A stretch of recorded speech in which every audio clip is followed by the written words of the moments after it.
מי עתיד לצאת מהדלת הזו, נכון, אבל לפי התמונה אנחנו רואים שם תכונה גדולה, הרבה מאוד טלוויזיות ערביות שמגיעות לשם, כל שנייה שם מישהי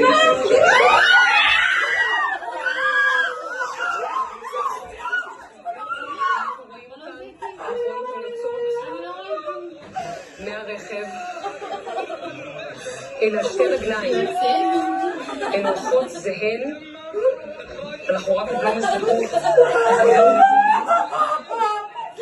להבנתי, ברון עם החולצת הוורוד, רואים את שלושתם, אני יודע שחמאס מהרכב, שלושתם פרקות על הרגליים. זה מתכתב עם מה שאמרנו כאן קודם, שהם במצב בריאותי סביר.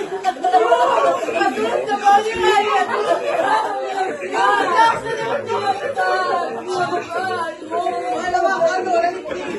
אתם רואים את ההמון,